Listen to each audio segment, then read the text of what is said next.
ஜெய் ஸ்ரீ மாத்ரே நமக. ஜெய் குருதர், ஜெய் குரு பரசுராம். நமஸ்காரம். நான் கரூர்லேருந்து வல்சலா பணிக்கர், பிரசன்ன ஜோதிடர். இன்னைக்கு நம்ம கந்த சஷ்டி விரதத்தை எப்படி அனுசரிக்கிறது? நீங்கள் வேலைக்கு போயிட்டுருப்பீங்க, வீட்லேயும் எந்த பாதிப்பும் இல்லாமல், உங்களுடைய அன்றாட வேலையும் எந்த பாதிப்பும் இல்லாமல் கந்த சஷ்டி விரதம் இருந்து முருகனுடைய பரிபூர்ணமான அனுகிரகமும் அருளும் உங்களுக்கு கிடைக்கிறதுக்கு நான் உங்களுக்கு எளிமையான பரிகாரத்தை சொல்லி கொடுக்குறேன்.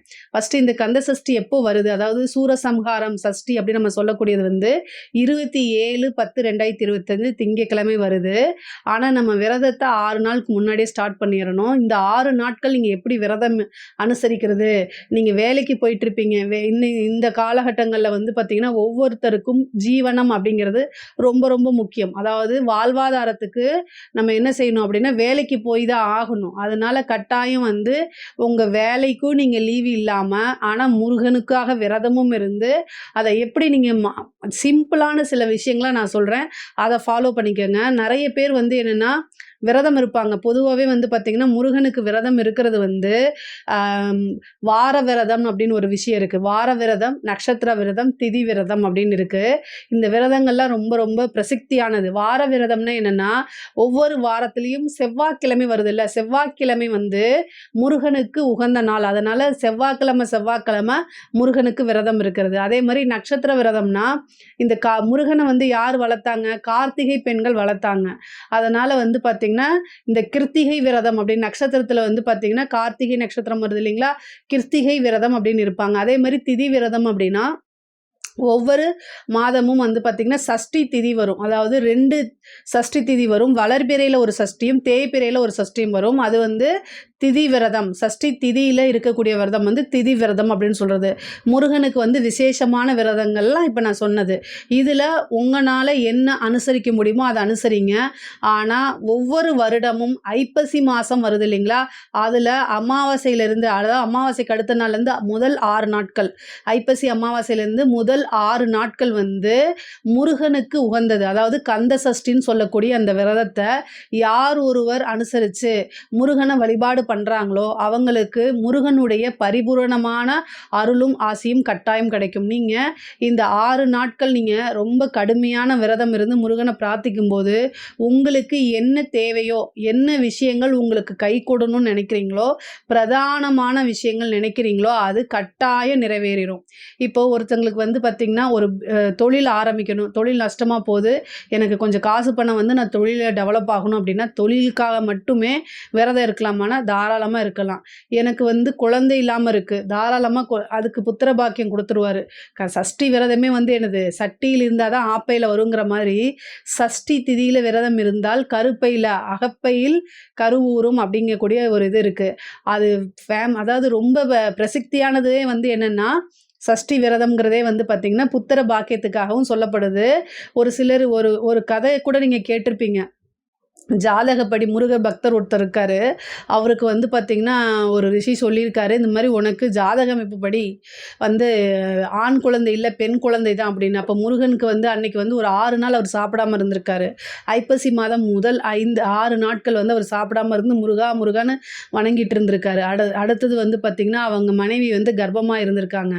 அதில் முதல் பிறந்தது பெண், 2வது பிறந்தது ஆண்.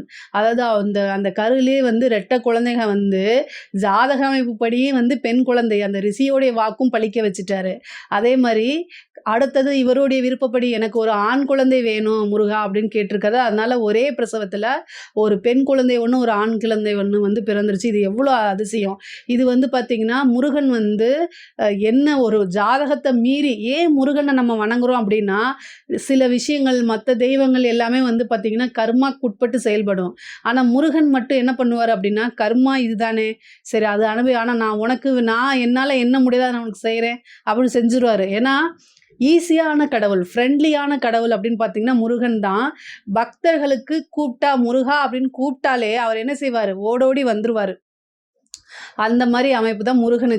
முருகன் வந்து பார்த்தீங்கன்னா, ஏன் அவர மயில் வாகனர்? மத்த தெய்வங்களுக்கு இல்லாத ஒரு இது என்ன தெரியுங்களா? முருகன் வந்து ஸ்பீடா போகக்கூடியது. ஏன்னா, அவருடைய வாகனம் மயில். மயில் ஸ்பீடா போகும்ல. ஃப்ளைட் எப்படி லேண்ட் ஆகும், அதே மாரி தான் மயிலும் லேண்ட் ஆகும். அதே மாரி நீங்க கவனிச்சிருந்தீங்கன்னா தெரியும். அதனால தான் அவர் வந்து கூப்பிட்ட உடனே வந்துருவாராம். மயில் வாகனர். அவர் வந்து பக்தர்களுக்கு வந்து பார்த்தீங்கன்னா, ஏதாவது ஒண்ணு கட்டாயம் செய்யணும்.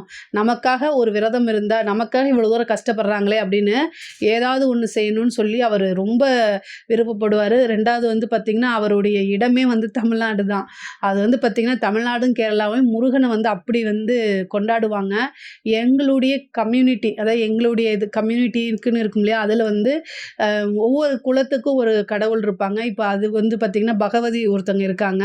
ஆனா, அடுத்தது வந்து பார்த்தீங்கன்னா, அவங்களுக்கு நாங்க மரியாதை செய்யக்கூடிய எங்களுடைய கம்யூனிட்டி கடவுள் வந்து சுப்பிரமணிய கடவுள் அப்படின்னு ஒரு சாமி இருக்காரு. அவரு முருகன் தான். அந்த முருகனுக்கு வந்து இந்த கந்தசஷ்டி நாள்ல வந்து ரொம்ப பிரசித்தியா வந்து வழிபாடு பண்ணுவாங்க. நான் வந்து பார்த்தீங்கன்னா, முருகன வந்து பல ரூபங்களா நான் பார்த்துருக்கேன். எனக்கே வந்து நெறைய அதிசயங்கள நடத்தி குடுத்துருக்காரு. யார் ஒருவர் வந்து மனசார எல்லா விஷயங்களையும் கடந்து ஆத்மார்த்தமா அவர வந்து வணங்கிட்டீங்க அப்படின்னா, என்ன விஷயம் வேணா உங்களுக்கு செஞ்சு குடுப்பாரு. இது வந்து என்னுடைய அனுபவம். எனக்கு நெறைய விஷயங்கள் சின்ன வயசுல வந்து பார்த்தீங்கன்னா, நான் அம்பால்லாம் வழிபாடு பண்ணதில்ல. கரெக்ட்டா சொல்லிடணும்ல. சின்ன வயசுலேருந்து வந்து பார்த்தீங்கன்னா, நான் முறையாக வந்து உபாசனைங்கிறது வந்து சின்ன வயசுல நமக்கு ஸ்கூல் படிக்கும்போது என்ன தெரியும்? ஆனா, முருகன் வழிபாடு வந்து நான் ரொம்ப ஆத்மார்த்தமா பண்ணுவேன். அப்பலாம் வந்து பார்த்தீங்கன்னா, பல ரூபங்கள்ல பல அதிசயங்கள எனக்கு பண்ணியிருக்காரு. நெறைய பேருக்கு வந்து இது நடந்திருக்கும் நான் நம்புறேன். உங்களுக்கு நடந்துருந்துச்சுன்னா, நீங்க வந்து அத கமெண்ட்ஸ்ல சொல்லுங்க. உங்களுக்கு என்ன அதிசயம் நடந்திருக்குன்னு கட்டாயம் என் கூட ஷேர் பண்ணிக்கங்க. இந்த முருகன் வழிபாடு எப்படி பண்ணணும் அப்படின்னா, ஒரு ஃபோட்டோ வச்சுக்கங்க. முருகனுடைய ஃபோட்டோ வச்சுக்கங்க. உங்கனால கலசம் வைக்க முடிஞ்சா வைங்க. நான் 2 விஷயங்கள்ல சொல்லிர்றேன். அதாவது கலசம் வச்சு பண்ணிட்டா அப்படின்னா, அதுக்காக நம்ம டெடிகேட்டடா இருக்கணும். இல்ல நீங்க டெய்லியும் வந்து பார்த்தீங்கன்னா, வேலைக்கு போறேன். ஆனா, என்னால விரதம் இருக்க முடியும் அப்படின்னு நீங்க நெனச்சீங்க அப்படின்னா, கலசம் வைக்காம வெறும் முருகனுடைய ஃபோட்டோ வச்சு செவ்வரளி பூ போட்டு வணங்குனாலே போதுமானது. அது இல்லாம விரதம் இருந்துக்கலாம். இந்த விரதத்தில வந்து பார்த்தீங்கன்னா, நான் ஒரு விஷயத்த சொல்லிர்றேன். இந்த விரதம் யாரெல்லாம் இருக்கக்கூடாது அப்படின்னா, புதுசா கல்யாணம் ஆன தம்பதியர்கள் இருக்கவே கூடாது. ஏன்னா, அவங்களுக்கு முழுசா வந்து ஆத்மார்த்தமா இருக்க முடியாது. கல்யாணம் ஆகி 3 மந்த்ஸ்க்குள்ள இருக்கிறவங்க அவாய்ட் பண்ணிக்கங்க. அது சில பேர் வந்து ஏன் அப்படிலாம் கேட்குறாங்க. புதுசா திருமணமானவங்கள் பண்ணக்கூடாது. எந்த விரதத்தையும் இருக்காம இருக்கிறது தான் நல்லது. அதே மாரி கர்ப்பஸ்திரீகள், கர்ப்பிணியா இருக்கக்கூடியவங்க, அதே மாரி ரொம்ப வயதாகி உடல்நிலை கோளாறு, அதாவது ஹெல்த் இஷ்யூ இருக்கக்கூடியவங்க விரதம் இருக்காதீங்க. ஆனா நார்மலான பீப்பிள்ஸ் இருக்கிறதுனா நீங்க தாராளமாக இருக்கலாம்.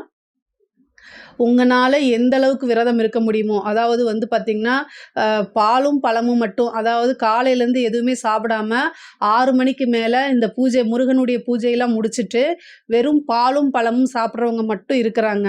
அப்படி இல்ல அப்படின்னா, வெறும் இளநீ மட்டும் சாப்பிட்டுட்டு விரதம் இருக்கிறவங்க இருக்கிறாங்க. இதுக்கு அடுத்தது வந்து பார்த்தீங்கன்னா, சமைக்காத உணவுகள சாப்பிட்றவங்களும் இருக்கிறாங்க. ஒரு சிலர் வந்து உப்பு போடாம சாப்பிடுவாங்க. அந்த 6 நாட்களுமே உப்பு போடாம சாப்பிடுவாங்க. இந்த மாரி ஏதாவது ஒரு டெடிகேட் பண்ணுவாங்க. இன்னும் ஒரு சிலர்லாம் கடுமையா வந்து மிளகு மட்டும் சாப்பிட்டு, அதாவது ஒரு நாளைக்கு ஒரு மிளகு, 2வது நாள் 2 மிளகு அந்த மாரி அப்படி இருக்கிறவங்களும் இருக்காங்க. இந்த மிளகு விரதம் அப்படிங்கிறதெல்லாம் வந்து கடுமையான விரதமா இருக்கிறவங்க. அதுக்கெல்லாம் வந்து மன தைரியம் அதிகமா இருக்கணும். எனக்கு தெரிஞ்சவங்க ஒருத்தங்க இந்த மிளகு விரதம் இருந்திருக்காங்க. கடுமையான கஷ்ட காலங்கள். ஆனா, அந்த மாரி இருக்கிறதுக்கு வந்து பார்த்தீங்கன்னா, உடல்ல வலிமையும், மனசுல வலிமையும் ரொம்ப அதிகமா வேணும். உங்கனால அந்த மாரி இருக்க முடிஞ்சா பண்ணுங்க. இல்ல அப்படின்னா, அத அவாய்ட் பண்ணிக்கிறது நல்லது. ஏன்னா, நீங்க விரதம் இருந்து உங்கனால வந்து ரொம்ப சிக்காயி அந்த 6வது நாள் கும்பிட முடியாம போயிடுச்சுன்னா, அது வந்து நீங்க முருகனுக்கு செய்யக்கூடிய நிந்தனையா தான் நான் சொல்லுவேன். ஏன்னா, சுவர் இருந்தா தான் சித்திரம் வரைய முடியும். ஸோ, உடல்நிலைய வந்து பார்த்துக்கணும். உங்கள நீங்க வருத்திட்டா, முருகன் சந்தோஷப்படுவாருன்னு எப்படி நீங்க நினைக்கிறீங்க? முருகன் வந்து நம்ம சந்தோஷமா, ஆத்மார்த்தமா, மனமகிழ்ச்சியோட தான் வணங்கணும்னு அவர் விரும்புவாரு. ஸோ, அதனால என்னால அவங்க விரதம் இருக்கிறாங்க. என்னால இருக்க முடியலையே! அப்படின்னு தயவு செய்து நினைக்காதீங்க. ஒவ்வொருத்தருக்கும் ஒவ்வொரு ஹெல்த் ப்ராப்ளம் இருக்கலாம். ஏஜ் மாறிக்கிட்டே இருக்கும். அதனால இருக்கலாம். ஆனா, தயவு செய்து சொல்கிறேங்க, 7 நாளுமே கடுமை எதுவுமே நான் சாப்பிடாம தண்ணி மட்டும் குடிச்சிட்டு தான் இருப்பேன்.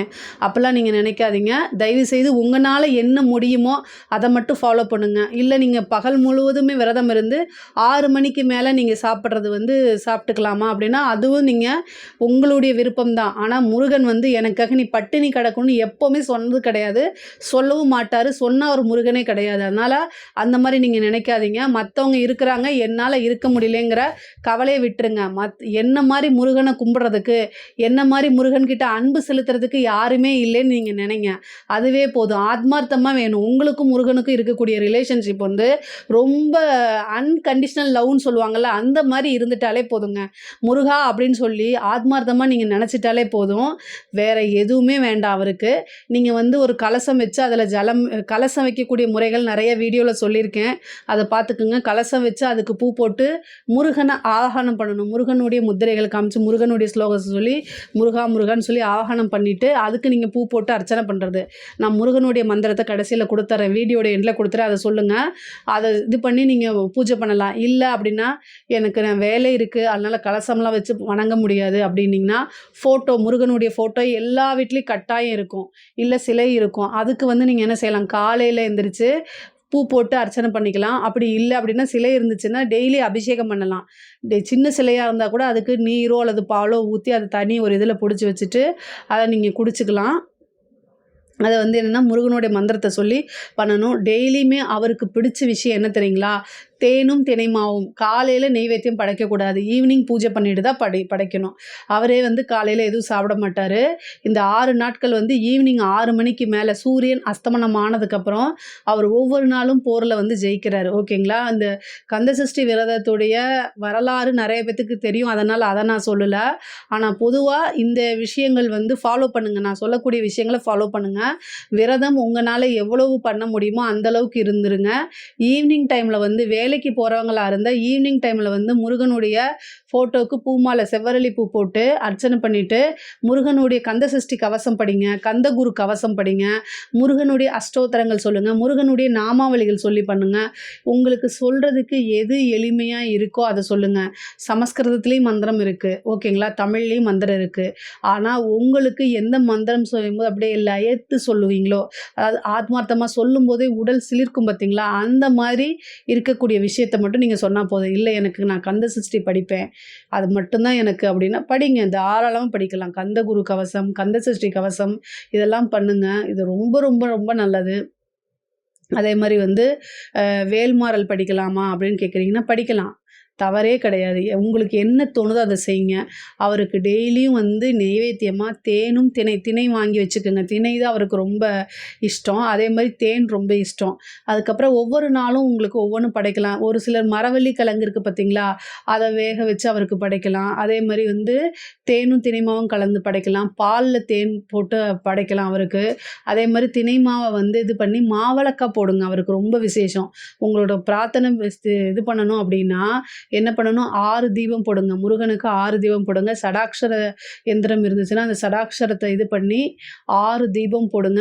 கட்டாயம் உங்களுடைய பிரார்த்தனைகள் நிறைவேறும். உங்களுடைய பிரார்த்தனைகள் நிறைவேறணும் அப்படின்னா கட்டாயம் நீங்கள் என்ன பண்ணணும் அப்படின்னா சடாக்ஷர தீபம் போட்டு இந்த 6 நாளில் அந்த மந்திரத்தை சொன்னீங்கன்னா அப்படியே உங்களுக்கு என்ன வேணுமோ, இப்போ நீங்கள் ஒரு வீடு வாங்கணும்னு நினைக்கிறீங்க, உங்களுக்கு அந்த வீடு இது பண்ணலை அப்படின்னா முருகனுடைய மந்திரத்தை சடாக்ஷர தீபம் வச்சு இது பண்ணிவிட்டு முருகனை மனசார நினச்சி பண்ணினீங்க அப்படின்னா கட்டாயம் உங்களுக்கு அவர் அப்படியே அற்புதமான விஷயங்களை செஞ்சுருவார். வீடு அப்படியே அமைஞ்சிரும். இது வந்து எனக்கு தெரிஞ்சவங்களுக்கு வந்து காசு இருக்குது, அவங்களுக்கு பணம் இருக்குது, ஆனால் வீடே அமையல. பட் ஆனால் இந்த மந்திரத்தை சொன்னாங்க. நான் ஒரு மந்திரம் கொடுத்தேன் அவங்களுக்கு. இந்த 6 நாளும் வந்து அவங்க விரதம்லாம் அவங்களால இருக்க முடியாது, ஹெல்த் இஷ்யூ இருக்குது. ஆனால் ஆத்மார்த்தமாக நீங்கள் செய்யுங்க அப்படின்னு நான் சொல்லியிருந்தேன். அதே மாதிரி அவங்க செஞ்சாங்க. வேலைக்கு போயிட்டு வீட்லேயும் வேலை பார்த்துட்டு ஈவினிங் 6 மணிக்கு வந்துடுவாங்க. வந்துட்டு மறுபடியும் அந்த டைமில் 6 நாளும் தலைக்கு குளிச்சுட்டு வீட்டை சுத்தபத்தமாக வச்சுட்டு முருகனுக்கு அந்த மந்திரம் 6 தீபம் போட்டு சடாக்ஷரத்தை வச்சு 6 தீபம் போட்டுட்டு மந்திரம் சொல்கிறாங்க. மந்திரம் சொன்னோன்னே என்ன ஆகுது அப்படின்னா அவங்களுக்கு கரெக்டாக 1.5 மாதம் கழித்து ஒரு நல்ல வீடு அமைஞ்சிருச்சு. இது வந்து என்னுடைய கண் முன்னாடியே நடந்த விஷயம். இது மாதிரி என்ன பிரார்த்தனை வேணால் வைக்கலாம். ஆனால் ஒரே ஒரு பிரார்த்தனையை நீங்கள் வைக்கணும். இதை மட்டும் வச்சு நீங்கள் பண்ணுங்கள். பொதுவாவே மத்த தெய்வங்கள காட்டிலும் முருகனுக்கு ரொம்ப சிம்பிளான ப்ரொசீஜர் தான். மிகப்பெரிய லெவல்ல பிரம்மாண்டம், அத பண்ணணும், இத பண்ணணுங்கிறதெல்லாம் அவசியம் கிடையாது. அவர வந்து ஈஸியா அன்புனாலேயே வந்து என்ன செய்யலாம், அவர நமக்கு வந்து வர வச்சிரலாம். கண் முன்னாடி உங்களுக்கு முருகனுடைய ரூபத்திலே ஏதாவது ஒரு மனித ரூபமா எடுத்து அவர் வந்து உங்களுக்கு ஹெல்ப் கண்டிப்பா பண்ணுவாரு. நீங்க என்ன உதவி கேட்குறீங்களோ, அத கட்டாயம் கண்டிப்பா பண்ணுவாரு. ஆத்மார்த்தமா இந்த பூஜைய செய்யுங்க. இதுல ஏதாவது உங்களுக்கு சந்தேகங்கள் இருக்கு அப்படின்னா, கமெண்ட்ஸ்ல கேளுங்க. கட்டாயம் நான் ஆன்சர் பண்றேன். நம்மளுடைய சேனல லைக் பண்ணுங்க, ஷேர் பண்ணுங்க, சப்ஸ்கிரைப் பண்ணுங்க. நன்றி, வணக்கம்.